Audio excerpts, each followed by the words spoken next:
Yes guys, सो आप लोगों को पता है ना मेरा नाम CACM Ashutosh Lata from Jaipur Rajasthan for you all.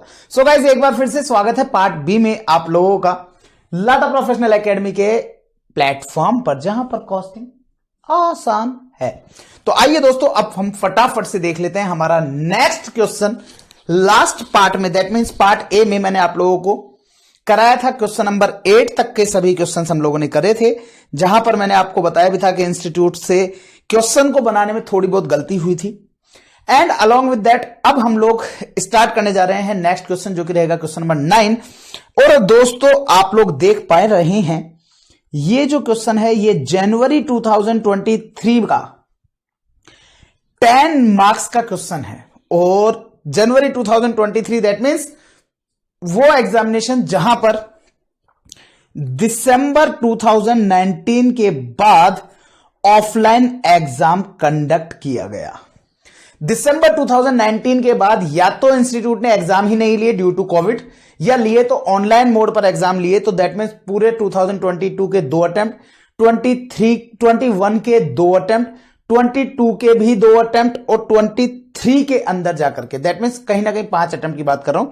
5 attempt बाद इंस्टीट्यूट ने ऑफलाइन एग्जाम लिए और उसके अंदर हमारे इस पहले चैप्टर से, दैट मीन्स जो हम आपको पहला चैप्टर करा रहे हैं उससे आया 10 मार्क्स का क्वेश्चन। लेकिन ये क्वेश्चन आपको बता दूं, इसके जस्ट सिमिलर क्वेश्चन हमारी बुक में ऑलरेडी था। और वो इसलिए था क्योंकि ये क्वेश्चन आपको वर्क बुक में ऑलरेडी दिया हुआ था। ये क्वेश्चन वर्क बुक में ऑलरेडी दिया हुआ था और वर्क बुक का ये क्वेश्चन आप लोगों को एग्जाम में देखने को मिला। और सिंस मैं वर्कबुक ओल्ड सिलेबस वाले स्टूडेंट्स को भी मैं वर्कबुक कराया करता था, तो वहां पर मेरे स्टूडेंट देखते ही ऐसे हो गए, आए हाय। और आपको मैं बता दूं, ये क्वेश्चन नंबर 10 जो है ये आप लोगों का होमवर्क होगा, क्योंकि सेम एज क्वेश्चन नंबर 9 है, केवल फिगर्स चेंज है। आप देखेंगे ना तो मतलब कि वर्डिंग्स तक आपको बिल्कुल सेम नजर आने वाली है। यहां पर देखिए आप, क्वांटिटी 10,000, 30 रुपीज, 8 रुपीज, 6 रुपीज। अगर आप यहां पर आंसर देखेंगे तो वही 10,000, 30 रुपीज, 8 रुपीज, 6 रुपीज, 1 आपका ये अकॉर्डिंगली 15 रुपीज का ये आ रहा है, 1,50,000। केवल चेंज कहां पर हुआ, यहां पर बजटेड फिक्स कॉस्ट 1,40,000 थी ओल्ड क्वेश्चन में। और अब की बार जो हमारा इंस्टीट्यूट ने जो एग्जाम में क्वेश्चन पूछा, उस क्वेश्चन में इन्होंने 1,25,000 कर दिया। तो ये हल्का सा छोटा मोटा माइनर सा चेंज किया इंस्टीट्यूट ने आपके एग्जाम के अंदर जब क्वेश्चन पूछा गया उसमें, लेकिन आपका फिगर्स एज इट इज था। इवन ये जो नीचे की लाइन है ना, board of director dissatisfied and all, आप देखोगे इस क्वेश्चन के अंदर ये लाइन तक एज इट इज है, मतलब कि नीचे की पूरा जो क्वेश्चन है वो एज इट इज लैंग्वेज के साथ आया। तो बच्चों को करने में जोर नहीं आया, क्योंकि हम लोग वर्कबुक भी करते हैं। इसीलिए मैं फोकस करता हूं कि हर एक चीज करवा करके देता हूं मेरे स्टूडेंट्स को, कि ताकि उनको किसी भी तरह की दिक्कत का सामना ना करना पड़े। तो अब मैं जनवरी 2023 का जो क्वेश्चन है ये मैं आप लोगों को क्लास में करा रहा हूं। और जो इसके जस्ट अगला क्वेश्चन रहेगा, क्वेश्चन नंबर 10, वो आप लोगों का रहेगा दोस्तों होमवर्क। और जो उसका सॉल्यूशन हमारी बुक में ऑलरेडी गिवन भी है। लेकिन होमवर्क का सॉल्यूशन कभी नहीं देखना है आपको। होमवर्क का सॉल्यूशन कभी भी नहीं देखना है जब तक कि आपसे क्वेश्चन सॉल्व नहीं हो। और क्वेश्चन सॉल्व क्यों नहीं होगा, जब उसके जैसा एज इट इज क्वेश्चन हम आपको क्लास में करा रहे हैं। तो आइए दोस्तों देखते हैं इस क्वेश्चन को, आखिरकार क्वेश्चन क्या कह रहा है। मैं आपको बता दूं, आप इसके ऊपर लिख सकते हैं गुड क्वेश्चन, मतलब कि एक अच्छा क्वेश्चन है, जहां पर मैं आपको कहूं कि बेशक आप इसको 1 डे बिफोर मत करना, लेकिन इसको कम से कम 2 से 3 बार आप इस क्वेश्चन को जरूर करना। तो आप चाहे लिख लीजिएगा 2 to 3 टाइम्स रिवीजन रिक्वायर्ड। 2 से 3 बार आप इस क्वेश्चन को जरूर कीजिएगा। क्या कह रहा है क्वेश्चन, पढ़ लेते हैं। ABC enterprises has prepared a draft for the next year as follows.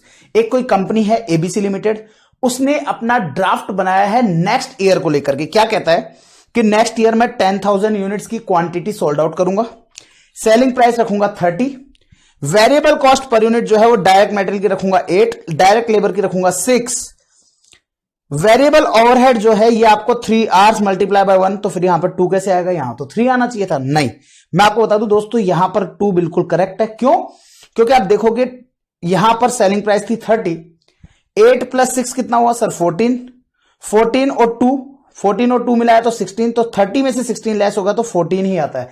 इसका मतलब ये जो 2 है ये बिल्कुल करेक्ट है, हमसे टाइपिंग मिस्टेक हुई है। तो आप बुक में ये हल्का सा करेक्शन कर लेंगे।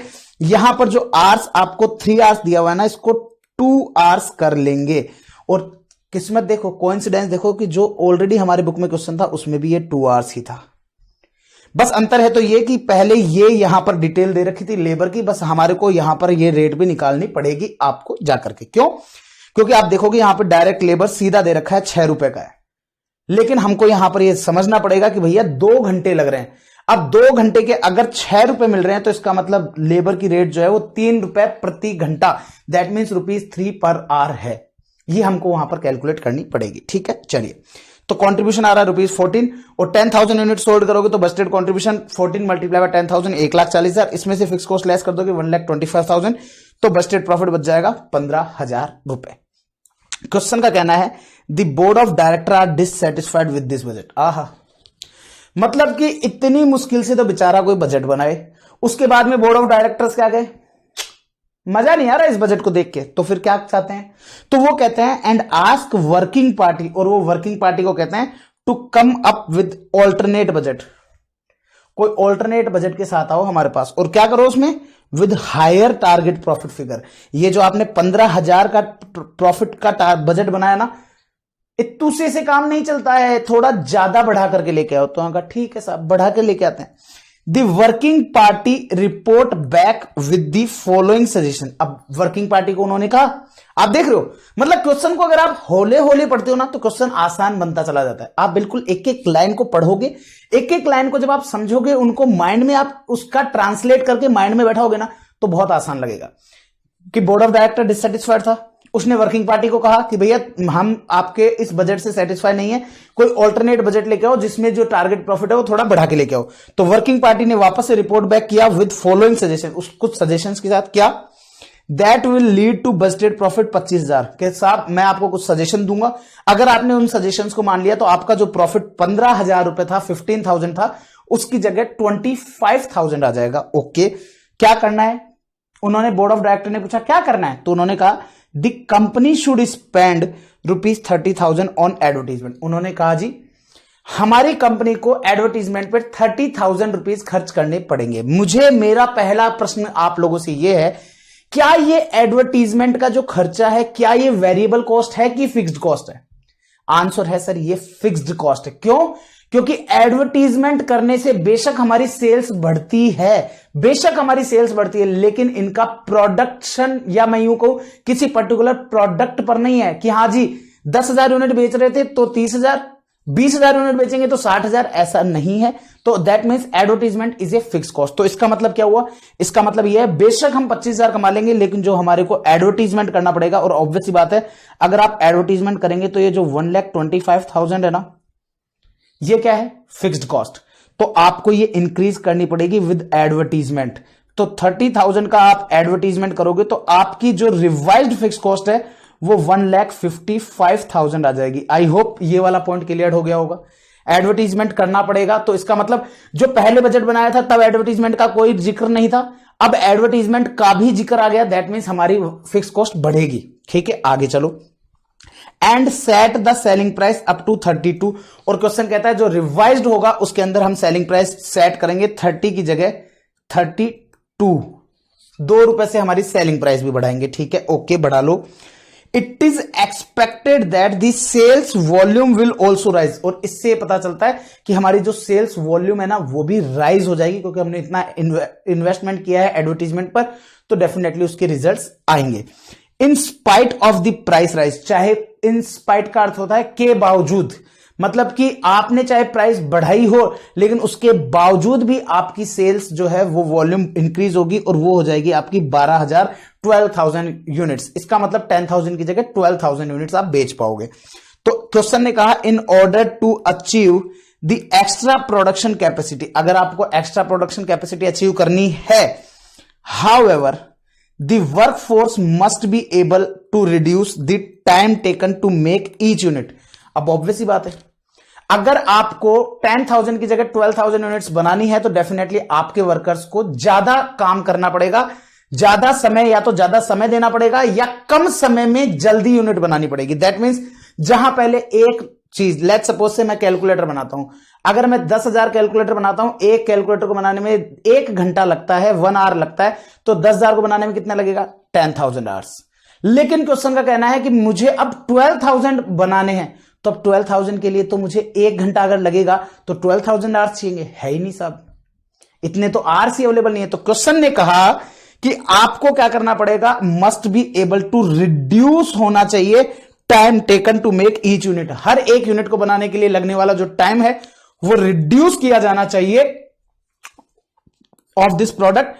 इट इज प्रपोज्ड, अब क्या प्रपोज किया जाता है, to offer a pay and productivity deal, एक प्रोडक्टिविटी डील की जाती है, क्या होती है उसमें, in which the wage rate per hour, पहली बात तो वेज रेट पर आवर कितनी होगी sir, wage rate per hour ध्यान से देखेंगे हम यहां ध्यान से अगर देखते हैं तो हमने यहां देखा सर हमारी जो लेबर कॉस्ट आ रही है वो आ रही है 6 रुपए, और यहां पर हमें दिया गया कि हमको एक यूनिट को बनाने में लगता है प्रेजेंटली 2 आवर्स, तो अगर मुझे प्रेजेंटली 2 आवर्स लगते हैं तो 2 hours multiply by labour rate होगा, तो 2 hours multiply by labour rate जो है वो इक्वल टू है आपके 6 के, क्योंकि आपकी जो लेबर कॉस्ट आ रही है पर यूनिट वो है 6, तो इसका मतलब एक यूनिट को बनाने के लिए आपको 2 घंटे लगते हैं और आपने 2 घंटे के लिए 6 रुपए दिए हैं लेबर के, तो इसका मतलब हर एक घंटे के कितने रुपए होंगे सर, हर एक घंटे के 3 रुपए होंगे, तो ये 3 रुपए की रेट हमको निकालनी पड़ेगी। ठीक है, आगे चलिए। अब उन्होंने कहा लेकिन जो वेज रेट है पर आवर वो इंक्रीज हो जाएगी 2 रुपीज 4, मतलब कि वो इंक्रीज होकर के 4 रुपए हो जाएगी, दैट मीन 3 की जगह 4 रुपए हो जाएगी। ओके, क्वेश्चन कहता है the hourly rate of variable overhead will be unaffected, जो आर्ली रेट है ना वेरिएबल ओवरहेड की क्या है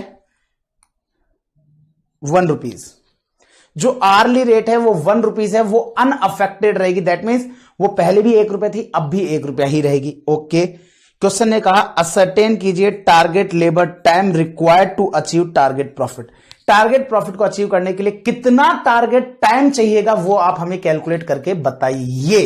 अब दोस्तों पॉइंट क्या है, आपको यहां पर टारगेट टाइम पता करना है। आपको याद होगा मैंने नोट्स में आप लोगों को कहा था, आपको नोट्स में मैंने एक कॉन्सेप्ट समझाया था और उस कॉन्सेप्ट को समझाते समय मैंने ये बोला था अगर आपको समझ में नहीं आ रहा है तो घबराने की बात नहीं है, मैं जब क्वेश्चन कराऊंगा तो आपको समझा दूंगा। क्लियर है? अब ध्यान से सुनिएगा, अब थोड़ा सा कॉपी करने की और दिमाग ना लगाएं, केवल दिमाग आपका होना चाहिए फोकस आपके स्क्रीन पर। मुझे क्वेश्चन ने बोला कि साहब मुझे प्रॉफिट जो है ना वो कमाना है और प्रॉफिट मुझे कमाना है 25,000।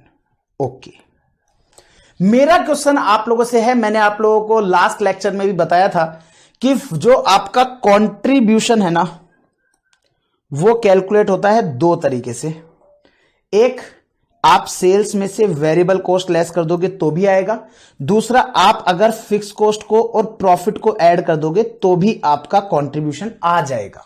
से यस और नो, क्या ऐसा होता है? नहीं होता, प्रूव कर देता हूं। आपका सेल्स है सपोज से 100 लाख, वेरिएबल कॉस्ट आई 40, तो आपका वेरिएबल कॉस्ट अगर 40 है तो कंट्रीब्यूशन कितना होगा सर 60। अब इसमें से सपोज से 20 लाख की मेरी फिक्स कॉस्ट है तो मेरा प्रॉफिट कितना आएगा 40।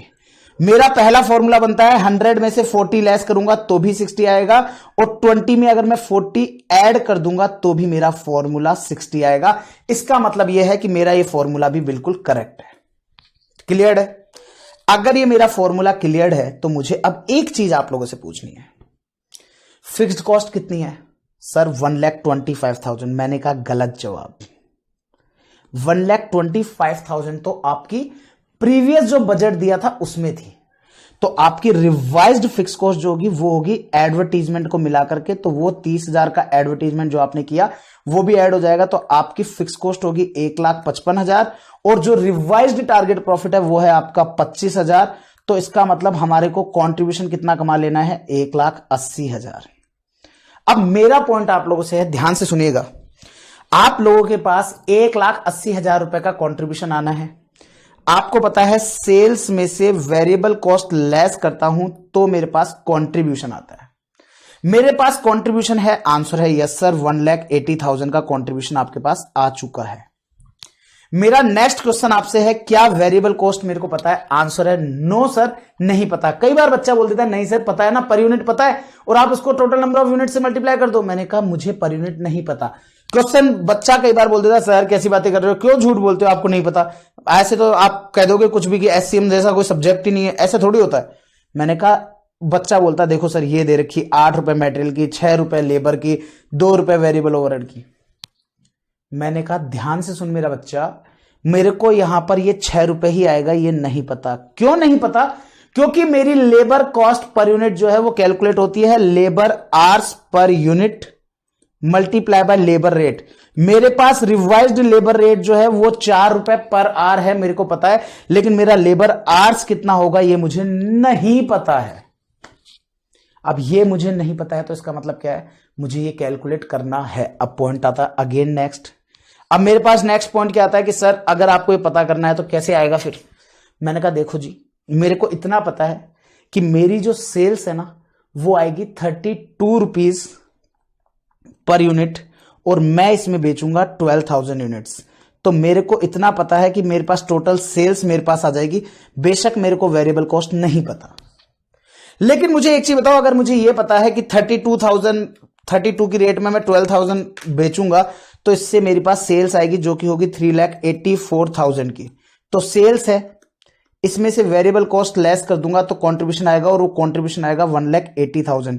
क्या आप लोग इस जगह पर बैलेंसिंग फिगर से वेरिएबल कॉस्ट निकाल सकते हैं क्या? आंसर है यस सर, बिल्कुल वेरिएबल कॉस्ट निकाली जा सकती है जो कि आएगी 2,04,000 रुपए।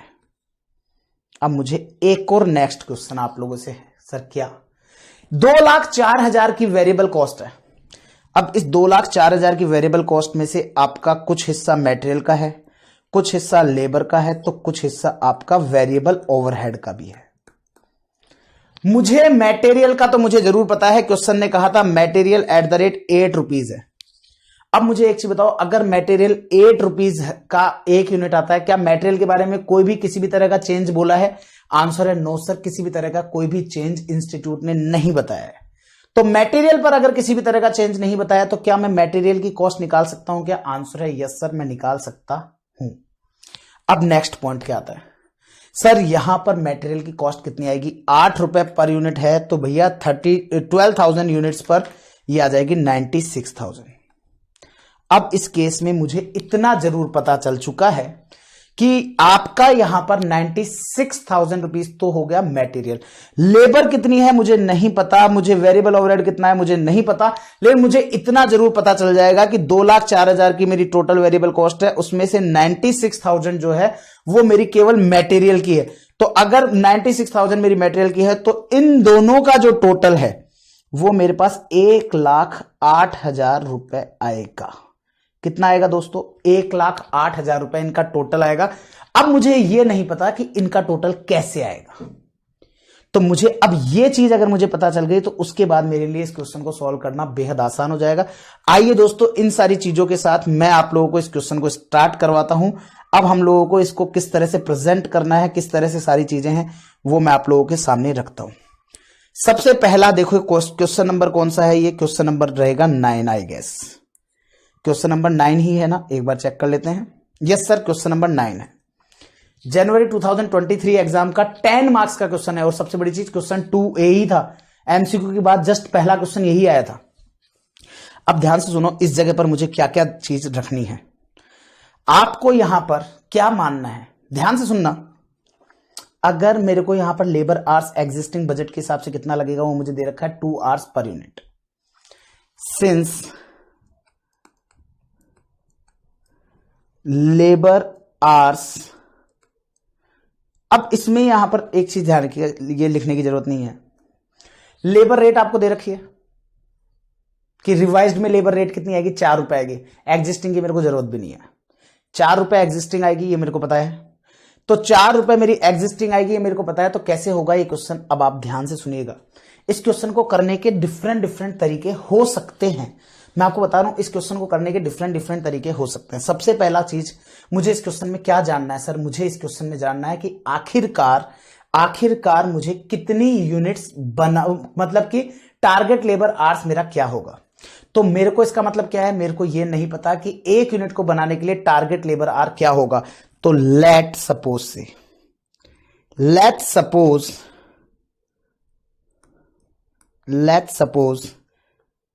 Target labour hour per unit be X. मेरे को नहीं पता कितना लगेगा, लेकिन मैंने ये मान लिया कि माना कि मुझे लेबर आर पर यूनिट जो लगेगा वो है एक्स। अब अगर एक्स मान लिया तो मेरा काम हो गया ना, हो गया। ध्यान से सुनना कैसे हो गया। मैंने यहां पर एक स्टेटमेंट बनाया जिसमें स्टेटमेंट ऑफ प्रॉफिटेबिलिटी।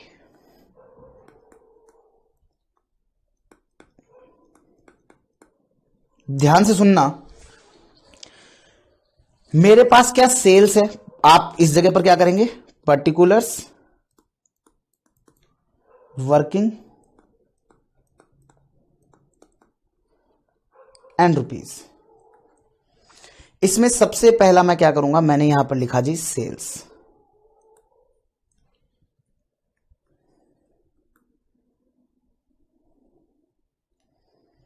अब आपको पता है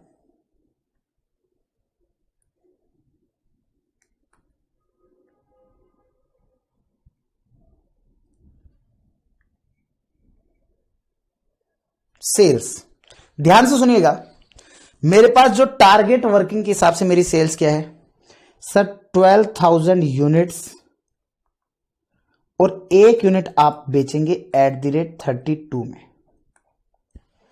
तो 12,000 यूनिट्स एट द रेट 32, तो आ जाएगा 3,84,000।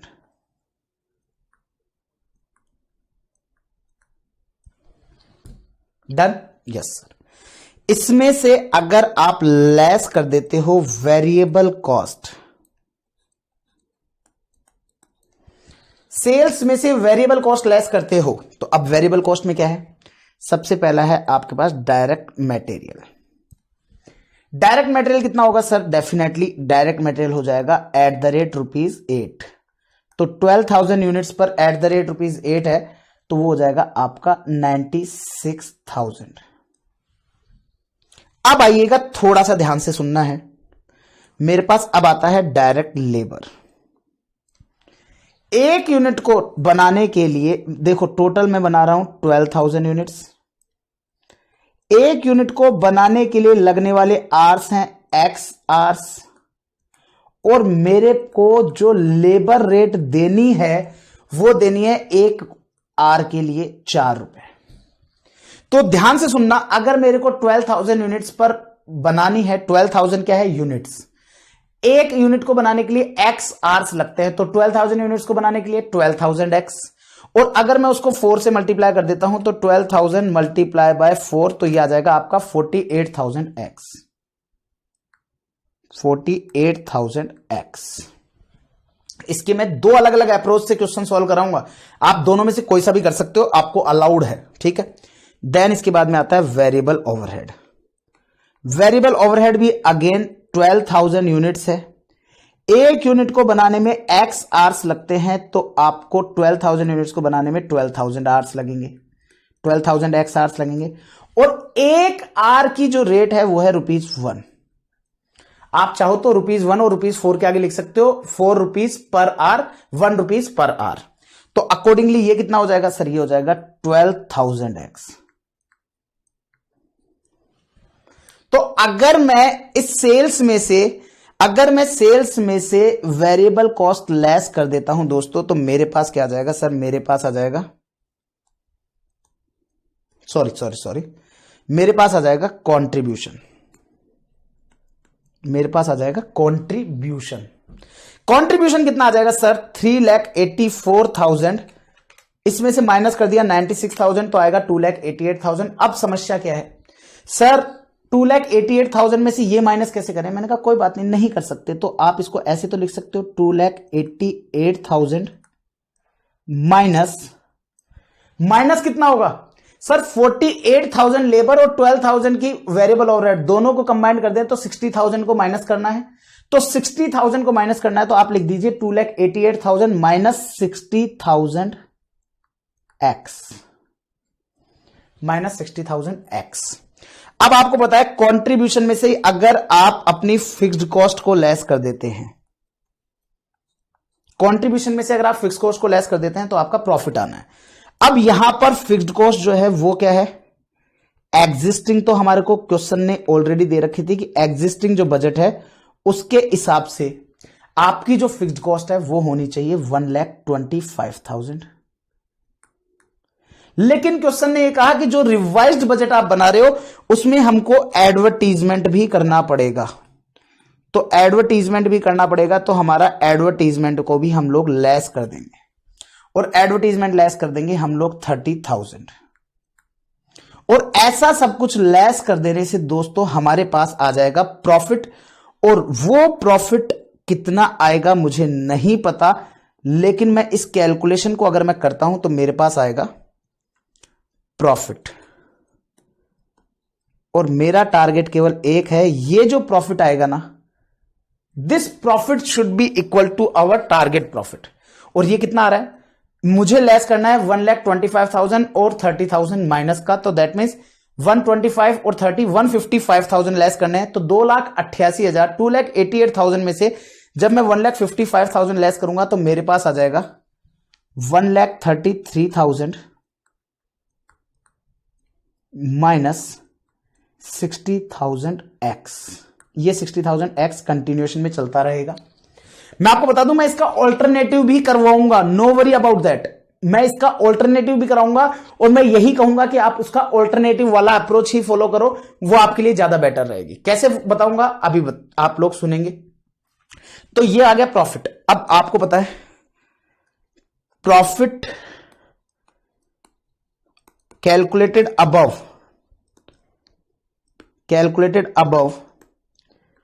will be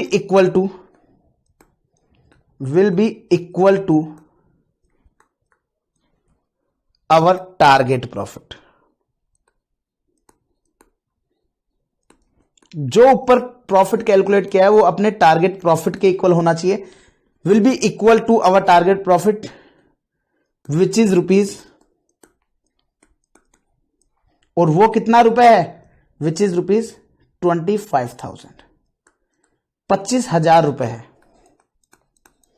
जो प्रॉफिट ये ऊपर कैलकुलेट किया है ना, ये आपके 25,000 के इक्वल होगा। तो इसका मतलब इक्वेशन क्या बनी सर, इक्वेशन ये बनी 1,33,000 minus 60,000 X is equal to 25,000 is equal to 25,000। तो आपका ये 25,000 इधर आ जाएगा, तो ये कितना होगा 1,33,000, और उधर आरएचएस में अगर प्लस का है तो एलएचएस में आएगा तो क्या हो जाएगा माइनस का, दैट मीन्स 25,000। और जो एलएचएस में माइनस का था, माइनस का 60,000, वो चल जाएगा उधर, तो वो हो जाएगा प्लस का, दैट मीन्स 60,000 एक्स।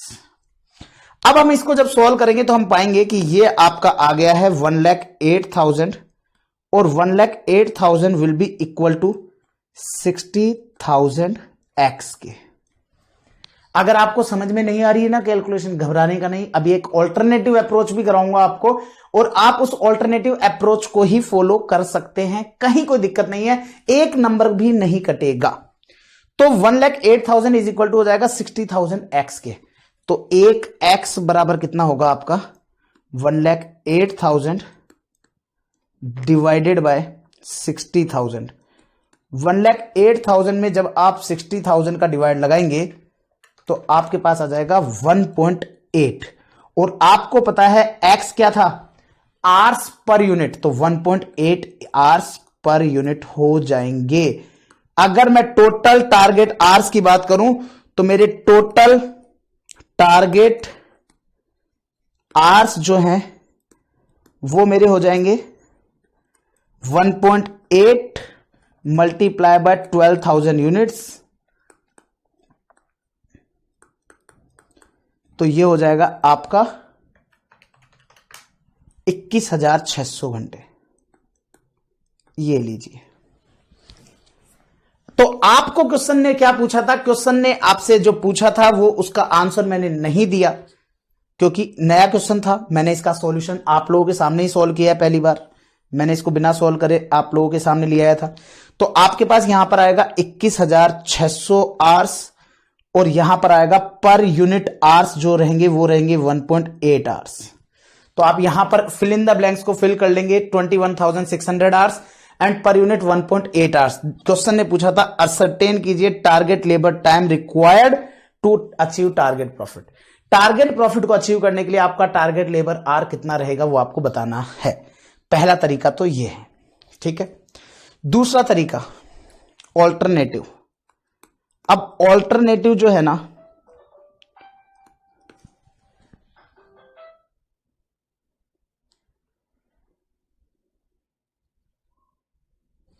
पता नहीं किसका फोन आ रहा, फोन बज रहा, इतना दूर कौन उठ के जाएगा, नहीं जाएंगे। ऑल्टरनेटिवली, ये ऑल्टरनेटिव वाला भी सॉल्यूशन आप लोग समझेंगे।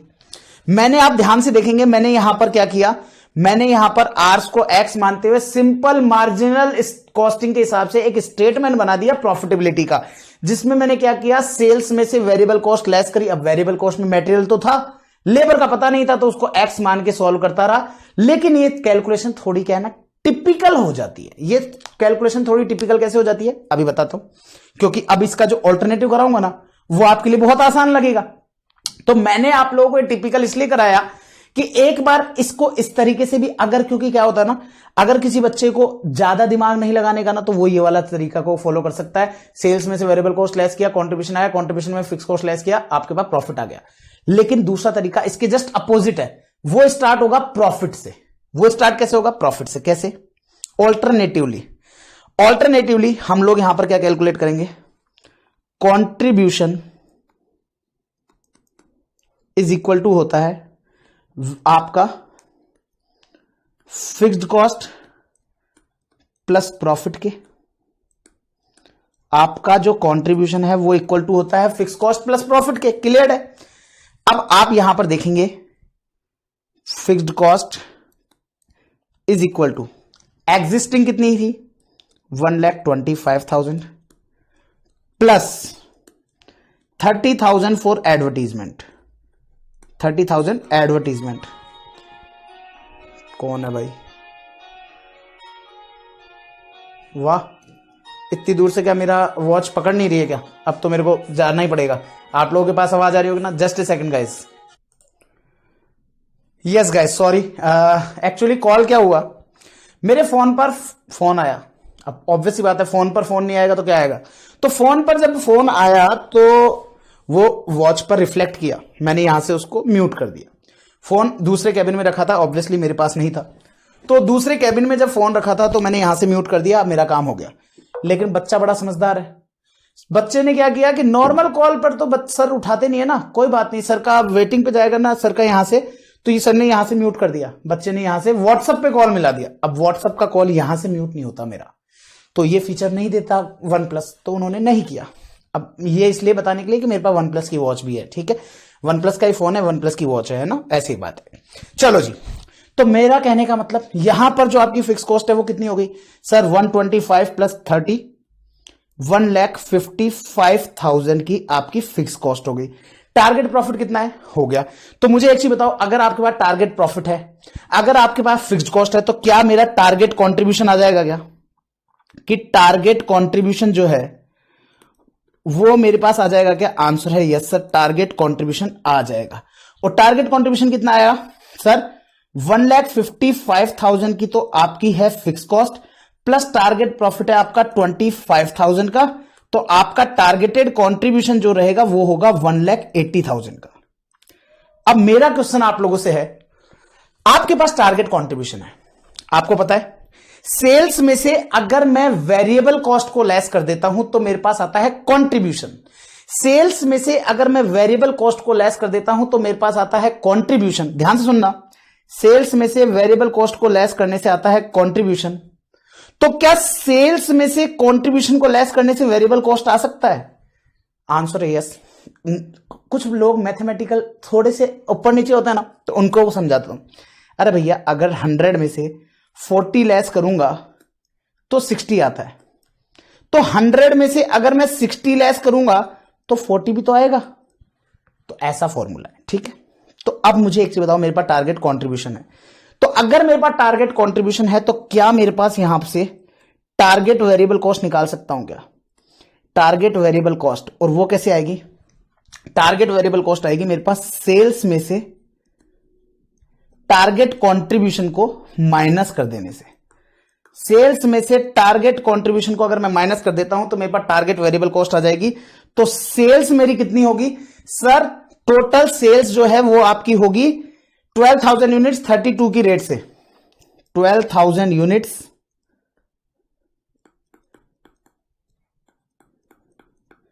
32 की रेट से, इसमें से आप माइनस कर देंगे 1,80,000 जो कि है आपका कंट्रीब्यूशन। तो आप मुझे एक चीज बताओ, टारगेट वेरिएबल कॉस्ट कितना आएगा sir? 12,000 multiply by 32, 12,000 multiply by 32 तो सर ये हो गया 3,84,000।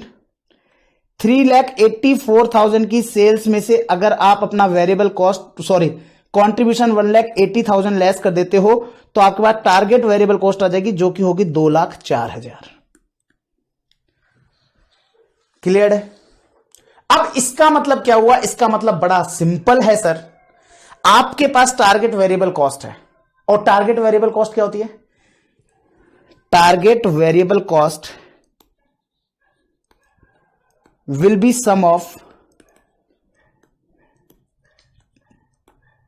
सम of material plus labour plus variable overhead. तो ये इन सब का टोटल होगा। अब मुझे एक चीज आप लोगों से पूछनी है, अगर मेरे पास 2,04,000 की टोटल वेरिएबल कॉस्ट है, उसमें से अगर मैं मटेरियल लेस कर दूं तो मेरे पास क्या आपके लिए केवल लेबर और वेरिएबल ओवरहेड की कॉस्ट आ जाएगी क्या? अब ध्यान से सुनिएगा। अब मैंने यहां पर लिखा आप लोगों के लिए target variable cost minus material cost, और इससे मेरे पास आ जाएगा लेबर एंड वेरिएबल ओवरहेड का टोटल। लेबर और वेरिएबल ओवरहेड का टोटल आ जाएगा। तो टारगेट वेरिएबल कॉस्ट में से अगर मटेरियल लेस किया तो लेबर और ओवरहेड का टोटल आ जाएगा। तो टारगेट वेरिएबल कॉस्ट कितनी है सर? 2,04,000। इसमें से आप अपना मटेरियल की कॉस्ट घटा दो तो मटेरियल की कॉस्ट लेस कर दो, और मटेरियल कॉस्ट कितनी आएगी? 12,000 यूनिट्स पर 8 रुपए की रेट से। तो 12,000 मल्टीप्लाई बाय 8 तो 96, तो 2,04,000 माइनस 96 तो आपके लिए आ जाएगा 1,08,000। अब ये 1,08,000 क्या है? लेबर और वेरिएबल ओवरहेड दोनों का टोटल, दोनों का लेबर और ओवरहेड का टोटल। अब यहां पर हम लिखेंगे let labour hours per unit be X. अब labour hours per unit be X है तो आपको पता है लेबर प्लस वेरिएबल ओवरहेड दोनों को मिलाकर के जो अमाउंट आना चाहिए वो आएगा हमारा 1,08,000। अब लेबर कितनी आएगी सर? लेबर की जो रेट है वो होगी आपकी, ध्यान से सुनिएगा, 1,08,000 टोटल में है। बच्चा कई बार यहां पर गलती कर बैठता है, ये 1,08,000 टोटल में है। कई बार बच्चा क्या गलती कर बैठता है, यहां पर एक्स आर्स, एक आर्स को बनाने के, एक आर्स की जो लेबर कॉस्ट है वो है 4 रुपए, तो वो इसको 4x कर देता है, जो कि गलत हो जाता है, क्योंकि 1,08,000 जो है वो आपके पूरे 12,000 यूनिट के लिए, दैट मीन्स 12,000 यूनिट्स के लिए खर्चा है। तो इसका मतलब ये क्या हो जाएगा? ये हो जाएगी आपकी 12,000x मल्टीप्लाई बाय 4 प्लस इसमें भी वही 12,000 आवर्स लगेंगे। तो 12,000 यूनिट्स को बनाने के लिए, एक यूनिट को बनाने के लिए x आवर्स, तो 12,000 यूनिट्स को बनाने के लिए 12,000x, और इसको आप मल्टीप्लाई कर देंगे आपकी रेट से जो कि है 1, जो कि इक्वल टू हो जाएगी 1,08,000 के। अब दोस्तों इसको जब आप टोटल करते हैं तो ये 12,000 मल्टीप्लाई बाय 4 तो ये हो जाएगा 48,000x, और ये प्लस हो जाएगा आपका 12,000x, तो आपका टोटल 1,08,000, और ऐसा करके ये 60,000x है, तो 60,000x इज इक्वल टू 1,08,000, तो x इज इक्वल टू हो जाएगा 1.8। और आप अगर टोटल आवर्स की बात करोगे तो टोटल आवर्स हो जाएंगे आपके 1.8 आवर्स एक यूनिट के लिए, तो आपकी टोटल 12,000 यूनिट्स के लिए 21,600। और ये पूरे 10 मार्क्स का क्वेश्चन था, जिसका सॉल्यूशन आप देखोगे तो मैंने एक पेज में किया है। अब बच्चा बोल देता सर आपको करने में 40 मिनट लग गई सर। मैंने कहा मेरे को 40 मिनट में मैंने पढ़ा है, मैंने आपको पढ़ाया है, मैंने इसका एक सॉल्यूशन इस तरीके से किया है, मैंने इसका एक सॉल्यूशन ऑल्टरनेटिवली भी किया है। तो अब पॉइंट आता है कि सर अगर हमने कॉपी नहीं किया हो तो आपने तो फटाफट कर दिया, तो आपको क्या करना है, देखिए मैंने आप लोगों के लिए फुल स्क्रीन कर दे रहा हूं, वीडियो को कर देना पॉज अगर आपको कॉपी करना है तो। मैं आपके लिए कह रहा हूं जैसे ही मैं फुल स्क्रीन कर दूंगा, जहां से भी आपका कॉपी होने से रह जाए वहां पर पॉज कर लीजिएगा। तो अगर आपका इनमें से कहीं पर भी कुछ भी लिखने से रह गया है तो वीडियो को पॉज करके कॉपी कर लीजिएगा। देन इसके बाद में अगर आपका यहां से कुछ कॉपी होने से रह गया तो आप इसको पॉज करके कॉपी कर लीजिएगा। अगर इसके बाद में भी आपका कुछ पेंडिंग रह गया तो आप इसको पॉज करके कॉपी कर लीजिएगा। देन इसके बाद में आप इसको लेकर के इसको पॉज करके कॉपी कर लीजिएगा। देन इसके बाद में आप लोग इसको कॉपी कर लीजिएगा। देन इसके बाद में आप लोग इसको लेकर के कॉपी कर लीजिएगा। That's all. उम्मीद करता हूं दोस्तों ये जो 10 मार्क्स का क्वेश्चन है ये आप लोगों को आसानी से समझ में आ गया होगा। नहीं आया है तो कहीं घबराने की बात नहीं है, इसका अगला क्वेश्चन होमवर्क है, आप खुद करोगे ना आ जाएगा। तो आप इसका अगला क्वेश्चन जब खुद करेंगे ना तो आपको आ जाएगा। तो अकॉर्डिंगली क्वेश्चन नंबर जो 9 है दोस्तों ये आप लोगों का डन है। अब आप लोगों का क्वेश्चन नंबर 9 डन है। क्वेश्चन नंबर जो 10 है वो आप लोगों का होमवर्क है, सेम एज क्वेश्चन नंबर 9 है वो। तो सेम एज क्वेश्चन नंबर 9 है तो दैट मींस होमवर्क है, तो क्वेश्चन नंबर 10 डन। इसका मतलब क्वेश्चन नंबर 10 तक के हमारे सभी क्वेश्चंस हो गए हैं खत्म। अब आइए अभी भी हमारे पास समय है तो नेक्स्ट क्वेश्चन पर हम आते हैं और नेक्स्ट क्वेश्चन हम लोग लेते हैं क्वेश्चन नंबर 11। ये क्वेश्चन हमारा आज का आखिरी क्वेश्चन रहेगा। देन उसके बाद में हमारे केवल और केवल 2 क्वेश्चन बचेंगे। बच्चा बोलता है नहीं सर 3 बच रहे हैं। मैंने कहा बिल्कुल आपकी नजर में 3 है, लेकिन आप शायद ये भूल रहे हैं कि 12th क्वेश्चन मैं कराऊंगा और 13th क्वेश्चन आप लोगों के लिए होमवर्क रहेगा। तो मैं आप लोगों को question number 12 and question number 14 कराने वाला हूं, जो कि मैं नेक्स्ट लेक्चर के पार्ट ए में ही कंप्लीट कर दूंगा। तो आपके केवल 2 क्वेश्चन बचेंगे, बाकी सारा पार्ट आपका कंप्लीट हो जाएगा। इस क्वेश्चन को फटाफट से देख लेते हैं। क्वेश्चन नंबर 11, क्योंकि इस वाले पार्ट को मेरे को थोड़ा सा जल्दी भी कंप्लीट करना है, क्योंकि आपका पहला पार्ट जो है वो 1 घंटा 10 मिनट के आसपास हो गया था। तो हमारे पास पॉजिटिवली 2 आवर्स कंप्लीट करने के लिए मेरे पास 10 मिनट का समय है और इस क्वेश्चन को करने में 10 से 15 मिनट ही लगेगा मैक्सिमम। आइए दोस्तों क्या कह रहा है पढ़ते हैं।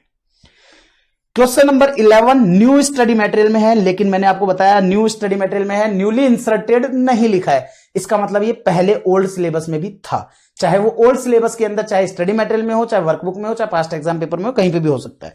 और इसके साथ साथ ये 2017 जून 2017 जून के एग्जाम में भी 8 मार्क्स में पूछा जा चुका है। बाल ठाकरे कौन नहीं जानता? Bal Thackeray manufacture sales the product at ₹1000 per unit. बाल ठाकरे साहब जो है वो अपने प्रोडक्ट को 1000 रुपए पर यूनिट में बेचते हैं। Their competitor are likely to reduce the price by 15%। उनके जो कॉम्पिटिटर्स हैं उन्होंने 15% से अपनी प्राइस गिरा दी, दैट मीन्स 150 रुपए कम कर दिए, 150 रुपीज कम कर दिए। बाल Thackeray manufacturers wants to respond aggressively by cutting price by 20%। और बाल ठाकरे जो मैन्युफैक्चरर है ना, उन्होंने इसके ऊपर एग्रेसिवली रेस्पॉन्ड किया। और एग्रेसिवली रेस्पॉन्ड करने के बाद क्या हुआ, उन्होंने इसकी प्राइस को कट कर दिया 20% से। लो जी, आप 15 करोगे, मैं 20 करता हूं, आजा बेटा खेलते हैं। तो उन्होंने क्या किया, 1000 की जो प्राइस थी उसको 20% रिड्यूस कर दिया। That means target selling price क्या हो गई उनके पास, 800 rupees. And expect that present volume of 1,50,000 units per annum with increase to 2 lakh unit. will increase होगा, with increase की जगह will increase हो जाएगा। तो आप इसको करेक्ट कर लीजिएगा, with की जगह will आएगा। तो आपको इसको करेक्ट कर लीजिएगा, will आएगा। तो उन्होंने कहा जो हम प्रेजेंटली जो हम लोग 1,50,000 यूनिट्स ही बेचते थे ना, उसकी जगह हम लोग 2 लाख यूनिट्स बेचने लग जाएंगे। Okay, Bal Thackeray manufacturers wants to earn 10% target profit on sale. और वो चाहते हैं प्रॉफिट जो कमाना 10% सेल्स का। तो टारगेट प्रॉफिट सेल्स का। अब आप मुझे बताओ, 1000 रुपए 1000 में आप बेचते थे, 20% आपने रिड्यूस करी, तो 1000 में से 20% रिड्यूस किया, दैट मीन्स आपके ₹800 आपकी टारगेट सेलिंग प्राइस हो गई। क्वेश्चन ने कहा हम सेलिंग प्राइस का, सेल्स का 10% टारगेट प्रॉफिट अचीव करना चाहते हैं। इसका मतलब 800 का 10% ₹80 का हम प्रॉफिट अचीव करना चाहते हैं। तो 800 में से अगर मैं 80 को लेस कर दूंगा तो क्या मेरा 720 आपकी टारगेट कॉस्ट आ जाएगी क्या? और आपका पहला क्वेश्चन खत्म। 720 ये इस क्वेश्चन ने पूछा था। आइए आगे चलते हैं। Based on A detailed value engineering के डिटेल्ड एनालिसिस के ऊपर कंपैरेटिव पोजीशन आपको दे रखी है। क्या? एग्जिस्टिंग पोजीशन और टारगेट पोजीशन। मतलब आपने जैसे टारगेट बनाया ना, तो उन्होंने, वैल्यू इंजीनियरिंग वालों ने अपनी न्यू डिजाइन क्रिएट करी और उन न्यू डिजाइन के बेसिस पर इन्होंने अपनी जो प्राइसेस है ना, वो इन्होंने बता दी कि कॉस्ट टारगेट में कैसे कैसे कैसे कैसे एलिमेंट वाइज कैसे कम होगी। जो मटेरियल कॉस्ट पर यूनिट पहले 400 थी वो 385 हो जाएगी। जो लेबर पहले 55 थी वो 50 हो जाएगी। मशीनरी कॉस्ट जो है आपकी 70 थी वो अब 60 हो जाएगी। डायरेक्ट मैन्युफैक्चरिंग एक्सपेंस जो 525 के थे, अब शायद 525 की, ये इतने सारे नहीं बेटा, ये है ना आपका टोटल है basically 400 plus 55 455, 455 plus 70 525। Same likewise ये इसका टोटल है। क्लियर? फिर आता है मैन्युफैक्चरिंग ओवरहेड्स की डिटेल आपको दे रखी है। मैन्युफैक्चरिंग ओवरहेड्स की डिटेल जो दे रखी है वो है नंबर ऑफ ऑर्डर्स दिए हुए हैं आपको। नंबर ऑफ ऑर्डर्स पहले जहां 22,500 थे वो अब कम होकर के नंबर ऑफ ऑर्डर्स कम हो गए हैं। और ऑर्डरिंग कॉस्ट के लिए क्वेश्चन ने कह रखा है आपके ₹80 पर ऑर्डर का खर्चा लगता है। ओके। टेस्टिंग के पहले ₹2 पर आवर लगते थे और टेस्टिंग आवर्स पहले जहां 45 लाख आवर्स लगते थे वहीं अब 30 लाख आवर्स में ही काम हो जाएगा। यूनिट रिवर्कड जो है वो आपको दे रखी है। पहले 12,000 यूनिट्स रिवर्क होती थी, अब ऑब्वियस सी बात है डिजाइन में थोड़ा सा चेंज किया है, कॉस्ट को कम करने की कोशिश किए गए हैं, तो डेफिनेटली यूनिट रिवर्कड आपके पास बढ़ेंगी। तो 12,000 की जगह यूनिट रिवर्क 13,000 होने लग गई, क्योंकि हमने जब कॉस्ट कम किया होगा तो डेफिनेटली कहीं ना कहीं क्वालिटी से थोड़ा सा कॉम्प्रोमाइज जरूर हुआ होगा। इस कारण से आप लोगों की जो क्वालिटी रिवर्कड है ना, क्वांटिटी रिवर्क, वो बढ़ गई। Manufacturing overhead are allocated using relevant cost driver. वो रिलेवेंट कॉस्ट ड्राइवर के आधार पर आप मैन्युफैक्चरिंग ओवरहेड को बांट देंगे। इसके अलावा other operating cost per unit आपको फॉर द एक्सपेक्टेड वॉल्यूम, जो आपकी एक्सपेक्टेड वॉल्यूम है ना 2 लाख, उसके आधार पर आपको ये दे रखा है कि आपके रिसर्च एंड डिजाइन के कॉस्ट पर यूनिट लगेगी अदर ऑपरेटिंग कॉस्ट ₹50 की। मार्केटिंग एंड कस्टमर सर्विस के 130, तो ₹180 आपके एडिशनल और लगेंगे। रिक्वायर्ड क्या है? कैलकुलेट करो टारगेट कॉस्ट पर यूनिट, तो जो तो हमने 720 निकाल ही दिया। And target cost for the proposed volume showing breakup of different element. हर एक एलिमेंट का डिफरेंटली आपको शो करके बताना है ब्रेकअप के साथ टारगेट कॉस्ट कैसे अचीव हुई। फिर कहता है प्रिपेयर करो टारगेट प्रोडक्ट प्रॉफिटेबिलिटी स्टेटमेंट। और टारगेट प्रोडक्ट का, दैट मीन्स टारगेट जो आपने कैलकुलेशन की है उनके आधार पर प्रॉफिटेबिलिटी स्टेटमेंट बना करके बताओ। तो आइए जी देखिएगा दोस्तों, सबसे पहले क्वेश्चन नंबर रहेगा ये आप लोगों का। अभी हम लोगों ने क्वेश्चन नंबर 9 किया है, 10 मैंने आपको होमवर्क दे दिया है। तो क्वेश्चन नंबर 10 जो है वो आप लोगों का होमवर्क है। अब क्वेश्चन नंबर 11 देख रहे हैं। क्वेश्चन नंबर 11 तक के सभी क्वेश्चन हमारे हो चुके हैं। तो अब क्वेश्चन नंबर 11 पे आते हैं। सबसे पहला हमारे से क्वेश्चन ने पूछा कि जी हमारे को टारगेट कॉस्ट कैलकुलेट करके बताओ। तो सबसे पहले हमारी एग्जिस्टिंग सेलिंग प्राइस हमारे पास है। एग्जिस्टिंग सेलिंग प्राइस वो है हमारी 1000 की। इसमें से हम लेस कर देंगे रिडक्शन इन सेलिंग प्राइस, क्योंकि आपको क्वेश्चन ने कहा कि 15% कॉम्पिटिटर ने कम किया, हमने उस पर 20% कम कर दिया। Reduction in selling price at the rate 20% reduction किया, तो 1000 का 20% 200। तो इसका मतलब अब हमारी जो टारगेटेड सेलिंग प्राइस है वो कितनी आएगी? तो अब हमारी टारगेट सेलिंग प्राइस जो है वो लेस होकर के हो जाएगी, सॉरी मैं ऐड कर रहा था, 800। तो आपके पास टारगेट सेलिंग प्राइस आ गई। इस टारगेट सेलिंग प्राइस में से अगर आप लेस कर दोगे आपका target profit,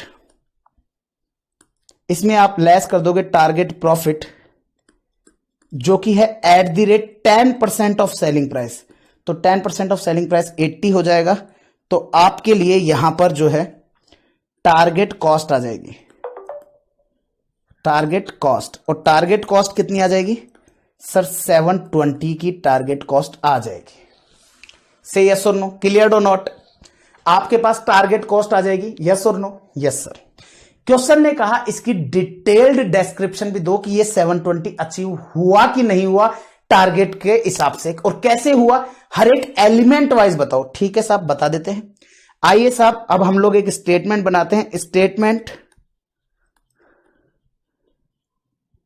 showing detailed cost per unit. Detailed cost per unit हम लोग शो कर रहे हैं, जिसमें एक कॉलम आपका पर्टिकुलर्स का हो जाएगा, एक कॉलम आपका अमाउंट का हो जाएगा। अब इसमें देखिए जो चीजें ऑलरेडी क्वेश्चन ने दे रखी हैं पर यूनिट में, उसको तो हम एज इट इज ले लेंगे। तो आप ध्यान से देखेंगे इस क्वेश्चन में, तो आपको यहां पर डायरेक्ट मटेरियल 385 का दे रखा है, तो आपको direct material 385, direct material as it is directly ले लेंगे 385। मैं यहां पे डीएम लिख रहा हूं, आप लोग यहां पे डीएम नहीं लिख के आएंगे, पूरा लिख के आएंगे एग्जाम में। Direct material, then direct labour जो है वो टारगेटेड आपका 50 है, तो वो 50 हमने ले लिया। इसके बाद में आप लोगों को डायरेक्ट मशीनरी कॉस्ट दे दी आपकी, और डायरेक्ट मैन्युफैक्चरिंग एक्सपेंस आपका टोटल आ गया उससे। तो डायरेक्ट मशीनरी आपको 60 रुपए दे रखी है, तो direct machinery cost, direct machinery, और वो है आपको 60 रुपीज। तो ये आपने ऐड किया तो ये आपके पास आ गया 495 टोटल मैन्युफैक्चरिंग कॉस्ट आपको दे रखी है इन्होंने। तो आपका ये आपके आ गया डायरेक्ट मैन्युफैक्चरिंग एक्सपेंस का टोटल, क्योंकि इसके अंदर मैन्युफैक्चरिंग ओवरहेड और है। तो ठीक है, तो ये आपके पास आ गया डायरेक्ट मैन्युफैक्चरिंग कॉस्ट। तो डायरेक्ट मैन्युफैक्चरिंग कॉस्ट आ गई। अब इसके बाद में हम लोग ऐड करेंगे इसमें manufacturing overhead per unit. Manufacturing overhead per unit हम लोग इसमें ऐड करेंगे। तो मैन्युफैक्चरिंग ओवरहेड जो पर यूनिट है वो कितना आ रहा है सर? हर एक चीज का एक एक का कैलकुलेट करो। तो आप देखोगे यहां पर नंबर ऑफ ऑर्डर्स दे रखे हैं, टेस्टिंग आवर्स दे रखे हैं, यूनिट रिवर्क दे रखा है, तो आपको ऑर्डरिंग कॉस्ट है इसका मतलब। अब ध्यान से सुनिएगा कैसे कैलकुलेट होगा, थोड़ा सा दिमाग लगाएंगे क्योंकि इसमें एक्टिविटी बेस्ड कॉस्टिंग यूज आने वाली है। अब दोस्तों एक्टिविटी बेस्ड कॉस्टिंग ऑल्दो मैंने अभी आपको नहीं कराई है, लेकिन मैं आप लोगों को समझाना चाहूंगा। यहां पर हमारी कुछ ऑर्डरिंग से रिलेटेड कॉस्ट है।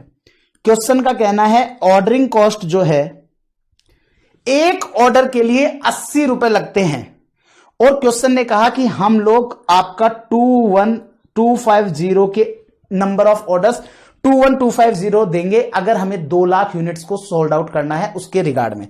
तो 21250 का एक आपका टोटल ऑर्डर जो है वो है 21250, इतने नंबर ऑफ ऑर्डर्स हैं, और हर एक ऑर्डर के लिए जो कॉस्टिंग लगती है वो लगती है 80 रुपीज। तो क्या मेरी टोटल ऑर्डरिंग कॉस्ट आ गई क्या? लेकिन दोस्तों क्योंकि मुझे क्वेश्चन में कैलकुलेट करनी है टारगेट कॉस्ट पर यूनिट, तो टोटल ऑर्डरिंग कॉस्ट में मुझे अगर पर यूनिट निकालना है तो मुझे डिवाइड लगा देना होगा टोटल नंबर ऑफ यूनिट्स का, जो कि है 2 लाख यूनिट्स। तो अगर मैं ये डिवाइड लगा देता हूं दोस्तों, तो मेरे पास आ जाएगा 21250 मल्टीप्लाई बाय 80 डिवाइड 17 लाख हो गया, डिवाइडेड बाय 2 लाख, तो ये आ जाएगा ₹8.5। ये लीजिए ऑर्डरिंग कॉस्ट पर यूनिट आपके पास आ गई।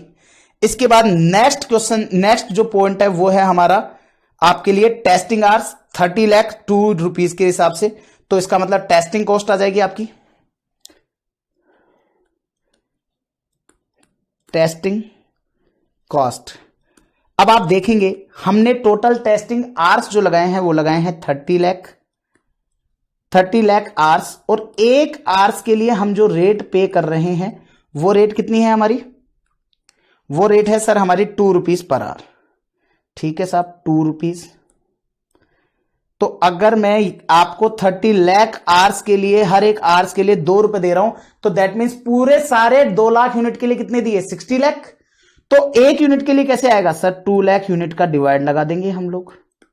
तो 2 लाख यूनिट का जैसे ही हमने डिवाइड लगाया तो हमारे पास आ गया 30 लाख। तो 60 लाख में डिवाइड किया आपका 2 लाख का, तो ये आपके पास आ गया 30 रुपए।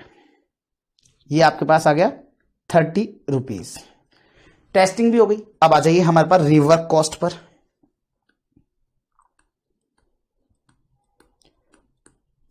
और रिवर्क के लिए क्वेश्चन ने कहा जी हमने जहां पहले केवल और केवल 12,000 यूनिट्स को किया था, अब आपके 13,000 कर रहे हैं और एक यूनिट के लिए हमारे 100 रुपीज लग रहे हैं। कई बार बच्चा जल्दबाजी में यहां गलती कर बैठता है, सर ₹100 पर यूनिट ही तो दे रखे हैं, लेकिन ध्यान रखना ये पर यूनिट उनके ऊपर नहीं है कि सारी यूनिट्स के ऊपर, ये है उनके ऊपर जो जितनी नंबर ऑफ यूनिट्स हमने रिवर्क करी हैं उनकी। दैट मीन्स 2 लाख यूनिट में से केवल 13,000 यूनिट्स ही ऐसी थी जिनको हमने रिवर्क किया और हर एक यूनिट के रिवर्क पर हमारे 100 रुपए का खर्चा आया। तो 13 लाख आपका टोटल कॉस्ट हो गई, तो 2 लाख का डिवाइड लगाते हैं अगर हम लोग, तो यहां पर आपके आ जाता है 6.50 आपकी मैन्युफैक्चरिंग ओवरहेड पर यूनिट आ गई। तो आपका ऑर्डरिंग कॉस्ट हो गया, टेस्टिंग कॉस्ट हो गया, रिवर्क कॉस्ट हो गया, सारी चीजें आ गई आपकी। डायरेक्ट मैन्युफैक्चरिंग कॉस्ट में अगर मैं ये भी ऐड कर दूंगा तो भी मेरा कॉस्ट आपका मैन्युफैक्चरिंग कॉस्ट आ जाएगी।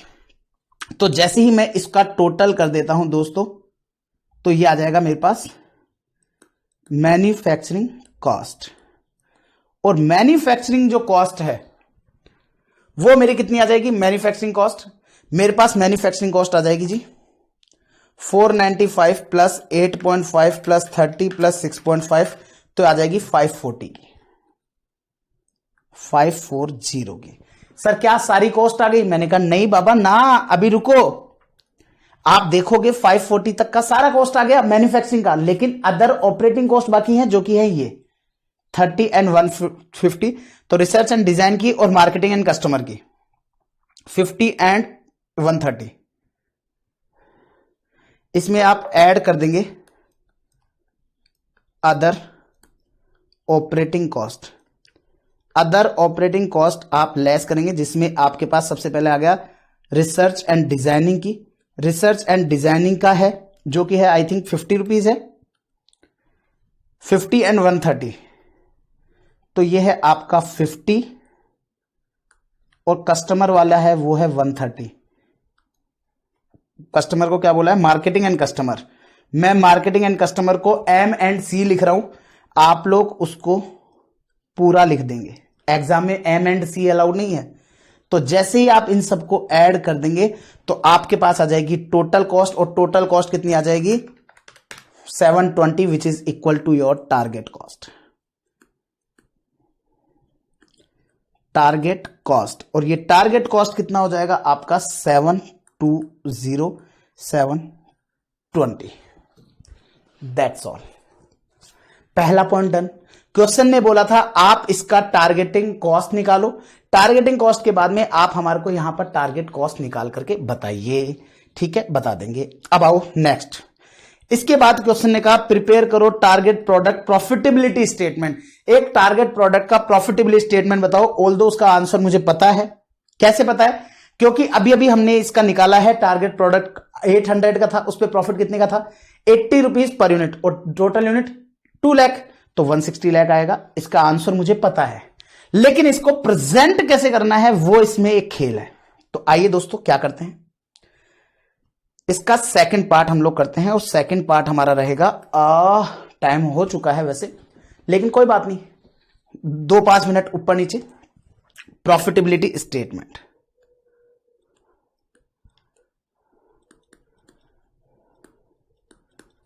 प्रॉफिटेबिलिटी स्टेटमेंट, इसमें ध्यान से सुनेंगे। सबसे पहले हमने लिखा जी सेल्स। सेल्स हो गई हमारी @800, और 2 लाख यूनिट को बनाएंगे तो 1600 लाख। इसमें से आप अपना लेस कर देंगे, इसमें से आप अपना लेस कर देंगे यहां पर आपकी मैन्युफैक्चरिंग कॉस्ट। क्या लेस कर देंगे? Manufacturing cost. ऑल्दो मेरे पास अभी समय थोड़ा अभाव है, इसलिए मैं आपको बता दूं, आप लोगों को इस मैन्युफैक्चरिंग कॉस्ट के अंदर क्या करना है, एक एक एलिमेंट को, दैट मींस आप लोगों को यहां पर मटेरियल 385 मल्टीप्लाई बाय 2 लाख ये लिखना है, लेबर 50 मल्टीप्लाई बाय 2 लाख ये लिखना है, direct machinery cost 60 multiply by 2 lakh ये लिखना है, फिर मैन्युफैक्चरिंग ओवरहेड आपका जो है वो 8.5 मल्टीप्लाई बाय 2 लाख लिखना है, फिर testing cost 30 multiply by 2 lakh ये लिखना है, और रिवर्क 6.5 मल्टीप्लाई बाय 2 लाख लिखना है। लेकिन मैं क्या कर रहा हूं, मैं सीधा एक बार इस 540 मल्टीप्लाई बाय 2 लाख कर रहा हूं। मैं आपको बताऊं एग्जाम में जब आप प्रेजेंट करेंगे तो आप हर एक एलिमेंट वाइज आपकी कॉस्ट वहां रिप्रेजेंट करके आएंगे, लेकिन मेरे पास थोड़ा सा समय का अभाव है, इसलिए मैं सीधा मैन्युफैक्चरिंग कॉस्ट पूरी ले रहा हूं।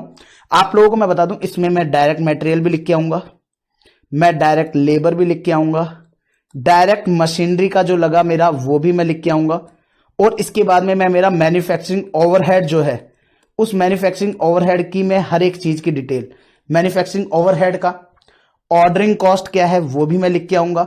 ऑर्डरिंग कॉस्ट के अलावा मेरे पास टेस्टिंग कॉस्ट और रिवर्क कॉस्ट क्या है, testing cost and rework cost, ये भी मैं लिख के आऊंगा।